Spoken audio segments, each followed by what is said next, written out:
des vies et des hommes. Isabelle Rupin.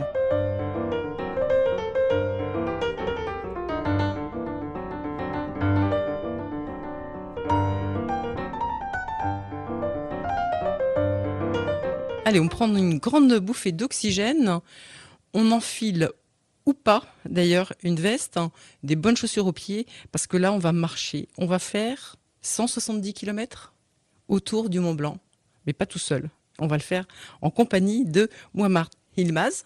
Bonjour. Voilà, vous nous avez emmené faire cette aventure à l'occasion des ciné-conférences d'Altaïr le 3 décembre. Et donc, on va essayer de faire revivre à nos auditeurs cette aventure un petit peu particulière. Et on verra au fur et à mesure ce qu'elle a de particulier. Tout d'abord, on va essayer peut-être de vous présenter un petit peu. Vous êtes avec votre ami Milan Billman des Optimistic Travelers. Alors merci pour l'accueil, merci pour l'invitation. Radio Fidélité Mayenne, très content d'être ici et de partager un peu nos aventures, d'autant plus qu'on fête nos 10 ans. 10 ans d'Optimistic Traveler, ça veut dire en anglais les voyageurs optimistes. Et en fait, avec Milan Billman, mon frère de voyage, il y a 10 ans, on s'est dit on va faire une grande aventure et on est parti faire le tour du monde en 80 jours sans un sou en poche, en croyant en la générosité du monde. Et on a parcouru 19 pays, 4 continents et des milliers de kilomètres. Et c'était une aventure exceptionnelle qui a changé nos vies. On était parti avec 2 sacs à dos sans penser que ça allait changer nos vies. Mais on a fait un livre, on a fait une série télé, on a fait pas mal de conférences autour de ça. Et du coup, on est devenus des grands voyageurs. Et avant de partir, on s'était dit peut-être qu'il faudrait qu'on se trouve un nom à tous les deux. Et on a demandé à nos amis autour de nous et ils nous ont dit Optimistic Traveler. C'était ce qui s'imposait. Et effectivement, il fallait être un petit peu optimiste pour partir du pied de la Tour Eiffel, pour traverser le monde sans un copec. Oui, il fallait vraiment y croire. Même aujourd'hui, des fois, je me dis, est-ce qu'on l'a vraiment fait ? Mais oui, c'était un voyage vraiment extraordinaire.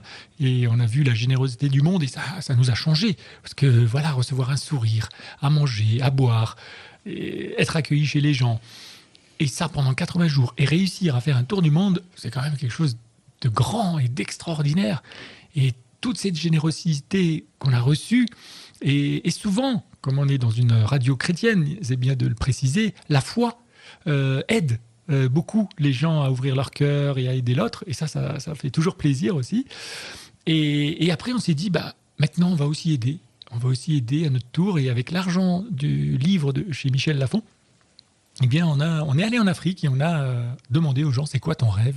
Et on a réalisé 18 rêves. On a changé le toit d'une maison, on a offert des chaises roulantes, on a offert des années d'études et on a réalisé un 2e film documentaire qui s'appelle I Have a Dream Africa. Il fallait être optimiste aussi pour se dire que vous pouviez vous lancer dans cette aventure. Et puis après, ça a été Compostelle, 800 km de bonheur. Voilà, c'est le titre du livre qu'on a écrit après cette aventure. Donc, on a fait Compostelle sans bagages. On s'est allégé et on a essayé de faire sans déchets. Donc, c'est un voyage de 800 km à travers le chemin de Compostelle. On a commencé à Irún, au sud de Bayonne. On a fait tout le Camino del Norte, en longeant plus ou moins la mer. Et on est descendu Camino Primitivo, qui est la partie assez difficile et montagneuse. Oui. Et pour arriver à Compostelle 30 jours plus tard. Et c'est fou parce que moi, je ne suis pas un marcheur, je ne suis pas un grand sportif. Et le corps, il est merveilleux. Chaque jour, le corps, il se muscle et on peut marcher de plus en plus et on est de plus en plus à l'aise, même si c'est difficile chaque jour, parce qu'on marche quand même beaucoup de kilomètres, mais on fait des belles rencontres et c'est un chemin très spirituel et très beau. Donc, c'était vraiment une très très bonne aventure. Et pourquoi 800 km de bonheur ? Parce que c'est un bonheur de marcher, c'est un bonheur de se retrouver dans la nature. Même si c'est pas quelque chose... Oui, ouais. C'est un bonheur de découvrir l'énergie qu'on a en nous, la force de l'homme qui nous a emmenés à 800 km. Il y a une sorte de fierté en fait, personnelle d'avoir réussi à faire ça. Oui, Et c'est vraiment, on est beau, on est content quand on arrive. Et puis, ça ouvre les ailes. Ça nous a donné envie de faire plus de voyages. Milan a fait la Corse, les Pyrénées. Moi, j'ai fait une marche en Turquie. Donc voilà, on est plus proche de la nature maintenant et on a tendance à marcher beaucoup plus. Et c'est beau et c'est ce qui nous a emmené à notre aventure. Alors voilà, celle qui vraiment nous permet de nous rencontrer aujourd'hui, Mouammar Yilmaz, hein. Ce tour du Mont Blanc à pied, déjà en soi, c'est un petit peu, enfin voilà, c'est une belle aventure, hein. Et puis en plus, vous vous êtes dit que c'était sans doute pas assez corsé et que vous vouliez jeûner. Alors c'était pas forcément que pour le défi, il y avait autre chose, hein, derrière cette motivation. Effectivement, notre 4e aventure, c'est le Tour du Mont Blanc en jeûnant. J'avais pas de sac, j'avais pas la veste, j'avais pas les grosses chaussures, j'avais mes sandales, des sandales spéciales, c'est des Luna sandales, donc c'est des bonnes semelles Vigram qui accrochent bien, les pieds libres et sans ampoule. Donc on est très content d'avoir ces sandales. Mais voilà, le plus difficile, c'était en jeûnant. Alors déjà le Mont Blanc, le Tour du Mont Blanc, c'est connu. Et c'est connu pour être quand même assez... Avec un dénivelé de, alors je ne me souviens plus, 10 000 mètres, hein, c'est voilà. Ça, oui, quand même. Donc 10 000 mètres, pour avoir une idée, c'est en moyenne 1000 par jour. Et c'est 1000 mètres de dénivelé, ça veut dire on monte et on descend 333 étages. 333 étages à monter et à descendre. Bon, c'est vachement mieux qu'une cage d'escalier, hein, d'être dans la nature, donc c'est beaucoup plus facile. Mais quand même, pour montrer pour bien comprendre que c'est beaucoup d'efforts. Donc c'est déjà difficile en soi, mais le faire sans manger, c'était pas évident. J'ai poussé mes limites physiques et mentales, mais je voulais vraiment montrer la force qu'on a tous en nous et que voilà, on n'a pas besoin de paniquer quand on a sauté un repas. J'en ai sauté 33. Ouais. Mais c'est ça. Ce qui est important déjà de comprendre, en fait, je trouve, c'est cette motivation au départ. Hein. C'était pas juste un jeu ou pour faire un exploit qui serait marqué dans le Guinness. Hein. Il y a vraiment autre chose, trouver des forces à l'intérieur de vous-même, peut-être tester les limites de votre corps qui vous a toujours suivi dans les aventures que vous lui avez imposées. Oui, j'étais pas forcément très conscient de la difficulté qui arrivait parce que je savais pas ce que ça voulait dire 10 000 mètres de dénivelé, mais je voulais surtout faire un jeûne et marcher en même temps parce que c'est conseillé. Dans beaucoup de religions, on a des jeûnes et c'est pas pour rien, mais ça se perd en fait dans cette société moderne et on ne fait plus beaucoup de jeûnes. Mais moi, je suis un grand adepte de jeûne, j'ai fait beaucoup de jeûnes, 5 jours, 7 jours, 10 jours, sans manger, sans boire. Et du coup, voilà, j'avais une pratique déjà avant. Ça, c'est important de le souligner. Je suis pas tombé, c'était pas mon premier jeûne. Oui, ça s'improvise pas quand même. Voilà. Et comme j'ai beaucoup de bienfaits, je voulais pousser ces bienfaits en marchant. Mais c'est vrai que sur le Mont Blanc, c'était quand même beaucoup d'efforts et c'était compliqué. Mais je suis très content parce que se lancer des défis, ça permet de changer. Si moi, je me lance pas de défis, eh ben, ma vie reste pareille. Et c'est ce que je dis aussi dans le film. Si on reste assis sur son canapé, la vie, elle change pas. On se dit, ah ouais, je vais faire ci, je vais faire ça, mais voilà. Donc moi, ma manière de pouvoir changer dans ma vie des choses, c'est de me lancer un défi. Donc si je veux commencer à faire du sport, je me dis, allez, je fais 10 jours de sport. Et je l'ai fait. Et du coup, j'ai quand même fait ces 10 jours. Même si je continue pas. L'idée serait de continuer. Mais voilà, et au fur et à mesure, on prend des forces. Et puis on se dit, on a réussi 10 jours, allez. Du coup, on sort plus facilement pour faire du sport. Donc les défis, pour moi, c'est important pour le changement aussi et pour grandir. Et c'est effectivement ça qui est important. Hein. C'est pour ça que j'avais envie que vous précisiez que c'était pas juste pour être dans le Guinness. Hein. Je ne sais pas si vous y serez d'ailleurs un jour. Effectivement, ça n'a jamais été fait, mais on n'a ni appelé le Guinness, ni essayé de faire un record. Essayez d'y penser, même si ce n'était pas votre objectif. Hein. Alors, dans ce film, Le Grand Jeûne, on voit que effectivement, il y a des moments, vous parlez de montagnes russes, hein. Il y a des moments, surtout au départ, en fait, ça va bien. Vous êtes sans doute captivé par les paysages magnifiques que vous nous permettez de partager dans ce film. Oui, il faut dire un grand merci à Milan, mon frère de voyage, parce que dans ce voyage, en fait, on s'est réparti les tâches. Moi, je me suis lancé le défi, et Milan s'est lancé un autre défi, c'est de faire un film seul. Donc, il est parti avec un sac à dos, 3 caméras, un smartphone, une caméra professionnelle et un drone, plus tout le matériel son, les trépieds, tout ça. Et en plus, il a organisé, donc invité 5 personnalités, organisé les refuges, le chemin. Donc voilà, il a fait plusieurs métiers en un, juste avec un sac à dos. Et donc, et il a fait un grand film. C'est magique, quoi, Qui est tout seul. magnifique. Il a aussi fait le montage ensuite. Et là encore, il a fait plein de métiers, puisqu'il faut faire le son, il faut faire l'étalonnage, il faut faire les voix, la réalisation. Donc, grand bravo à Milan qui a fait vraiment un film extraordinaire que j'ai plaisir à partager avec cette tournée de ciné-conférence avec Altaïr. Merci aussi, un grand merci à Altaïr qui nous permettent de découvrir un nouveau public et de partager nos films parce que ce qu'on aime dans les voyages, c'est la rencontre. Et quand on rentre et qu'on peut le partager, c'est encore des rencontres. Et ça, j'adore. Sur votre site, que j'ai un petit peu parcouru, vous dites des choses qui sont très belles, que j'ai relevées comme ça, de là. Nous ne sommes pas des étrangers, juste des amis qui ne se sont pas encore rencontrés. J'aime beaucoup cette phrase. Oui, parce que avant d'être ami avec quelqu'un, il faut se dire bonjour. Il faut discuter un petit peu. Et puis, si on a des affinités, on devient amis. Donc, il n'y a pas d'étrangers, il y a juste des amis avec qui on n'a pas encore parlé. Ces personnalités que votre frère de voyage, Milan, a invitées, c'était pas pour rien. Alors, les 5 invités spéciaux sont des gens qui ont participé au changement et dans notre vie. C'est-à-dire que c'est des personnes qu'on a rencontrées et qui nous ont appris par leurs compétences, leur sagesse, et on voulait qu'ils puissent venir et le partager aussi dans le film. Et on est très heureux qu'ils soient venus. Pour moi, c'était encore un plus, parce qu'ils ont marché toute la journée avec moi. Donc chacun une journée, mais c'est des moments partagés où on ne pense pas à la fatigue, à la douleur et au bobo, mais on est un peu dans la discussion avec eux. Même si j'étais tellement fatigué que j'arrivais plus à marcher, je leur disais « raconte-moi des histoires, je vais t'écouter pendant toute la journée ». Et vous disiez, vous avez combattu aussi le froid, parce que vous l'avez dit très rapidement, vous n'aviez pas pris de veste. Et là aussi, c'était un peu un défi quand même, presque contre nature, d'aller sur le Mont Blanc, là où il fait quand même pas toujours très chaud, même si c'était l'été.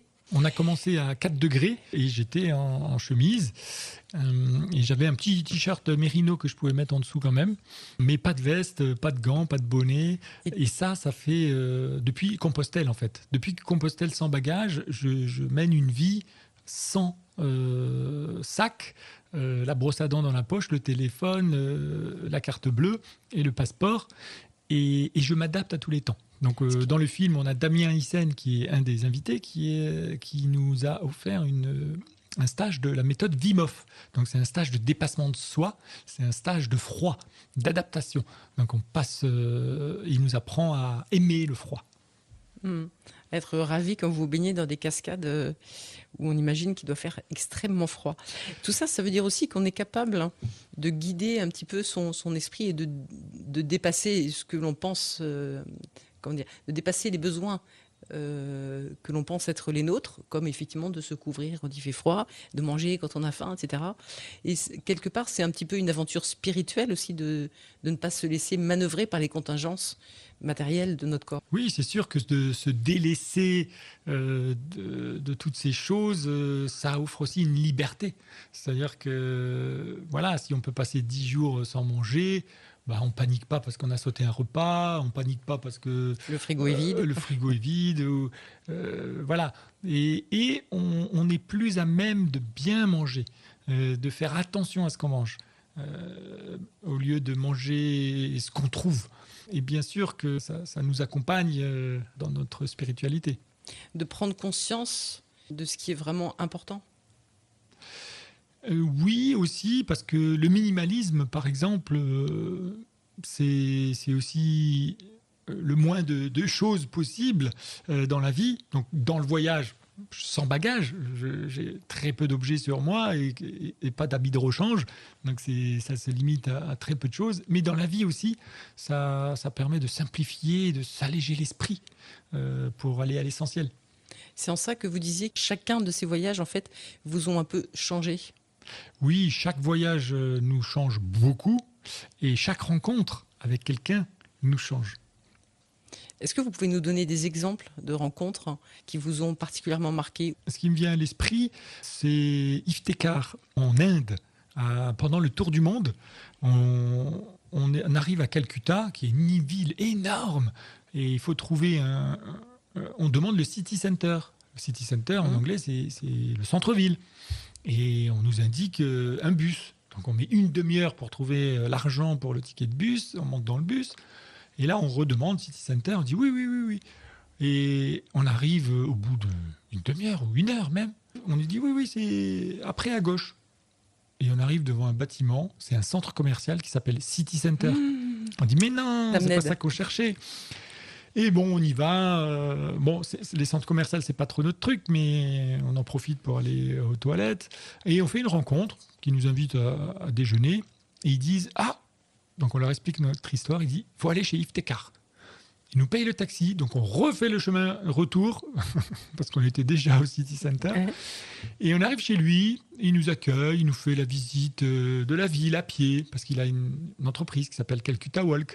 Ensuite, il nous emmène chez lui, il nous montre ses jumeaux, ses parents sont là, il nous fait visiter son entreprise. Et après, il nous emmène au journal.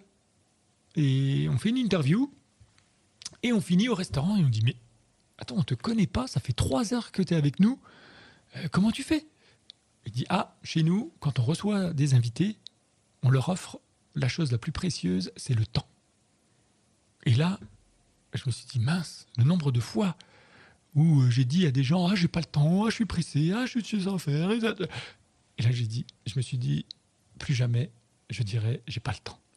On prend une grande claque quand on entend ça. Offrir du temps à l'autre, c'est tellement beau.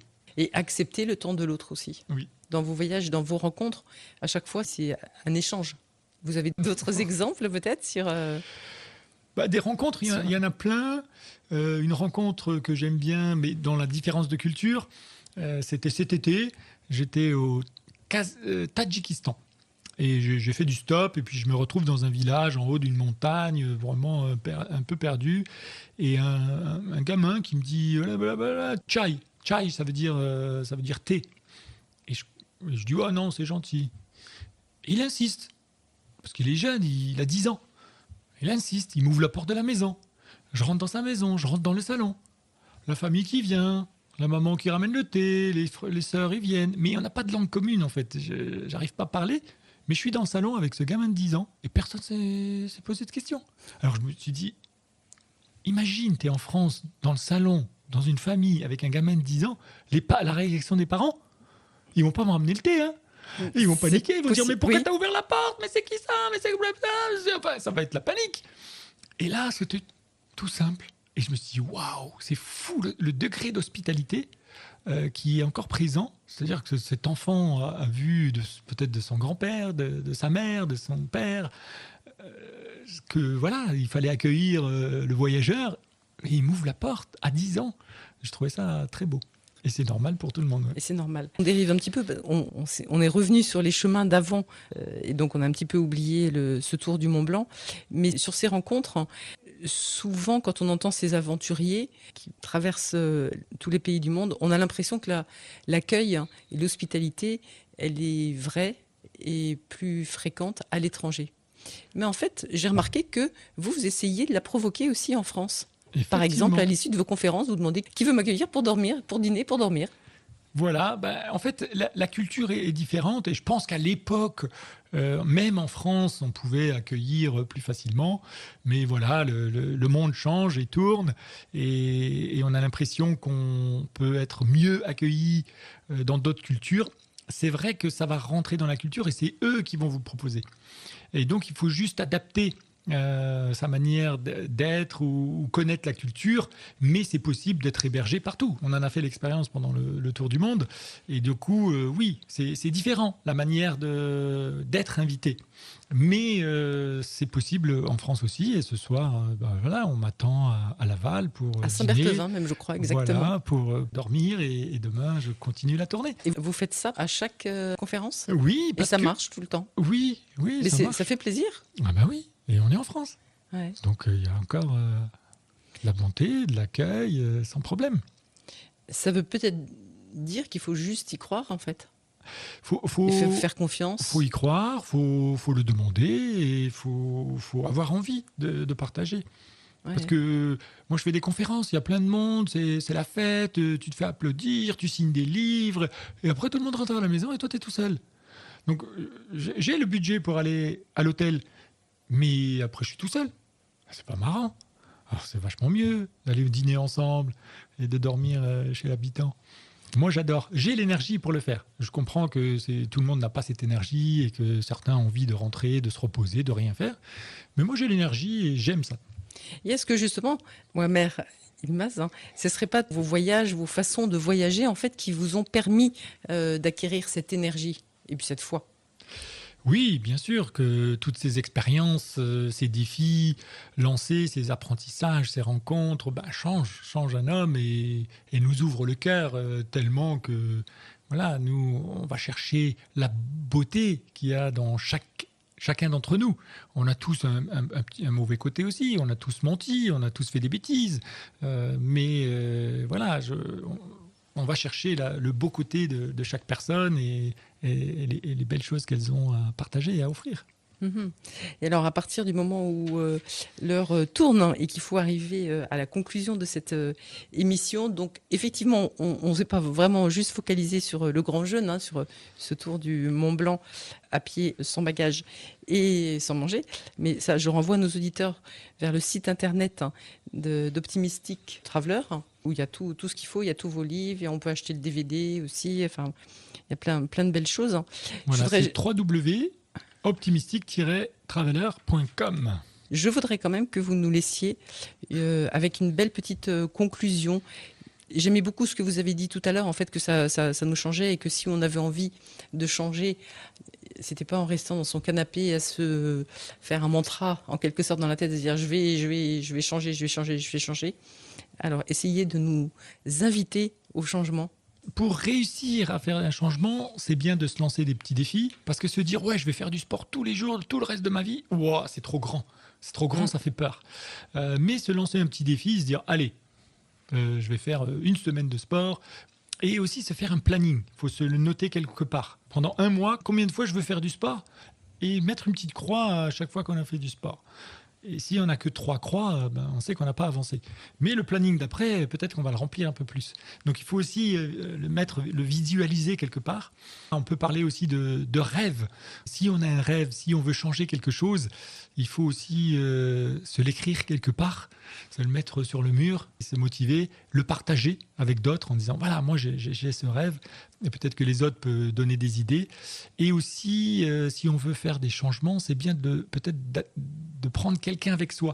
C'est-à-dire que si je veux trouver faire un frère de voyage. Voilà, un frère de voyage, un frère de sport, un frère de jeûne, un frère pour aller à l'église, un frère. Voilà, ça dépend ce qu'on a envie de faire, mais se trouver une personne avec qui on va le partager, parce que du coup, ça nous engage avec elle. Parce que quand on est seul, on se trouve toutes les excuses du monde pour ne pas le faire.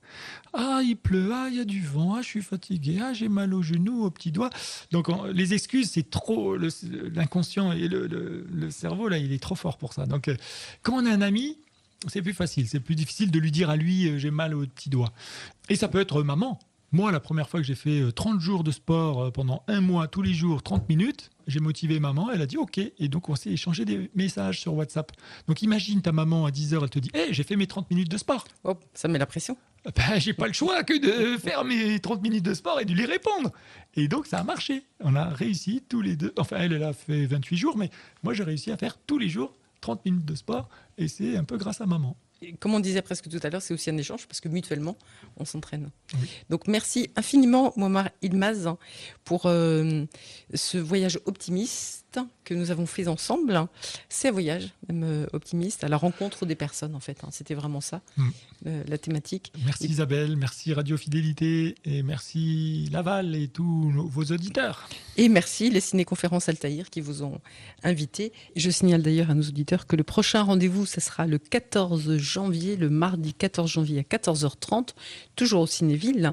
Et cette fois-ci, en compagnie de Christian Véraud sur la route 66 de Chicago à Los Angeles. Ça sera sur une invitation à suivre la piste du rêve américain avec des rencontres pour le moins étonnantes et des paysages assez époustouflants. Bref, un paysage de l'Amérique tel que l'on ne le voit plus si souvent. Et pour conclure, on peut dire un mot sur Altaïr, qui est quand même une grande organisation de ciné-conférences qui propose des films uniques. C'est-à-dire que les films qui sont proposés au Cinéville de Laval, c'est des films qu'on ne va pas voir ailleurs, très souvent. Et surtout, le réalisateur est présent. Donc il est là. Et il y a cette énergie-là. Donc, et après, on peut poser des questions. Et cet échange surtout. Voilà, il y a un échange. Et donc ça, c'est unique. Et on a besoin de vous. Venez voir ces films, venez nous rencontrer. On avait pas mal de monde et on était très contents, mais voilà, c'est une belle organisation qui organise quand même 700 projections dans l'année dans toute la France. Donc c'est beaucoup de travail, c'est très beau et je les remercie vraiment d'avoir sélectionné notre film et de nous permettre de le partager. Et puis merci à vous de nous avoir permis ce petit voyage, cette bouffée d'air frais et d'oxygène. Merci beaucoup. Merci.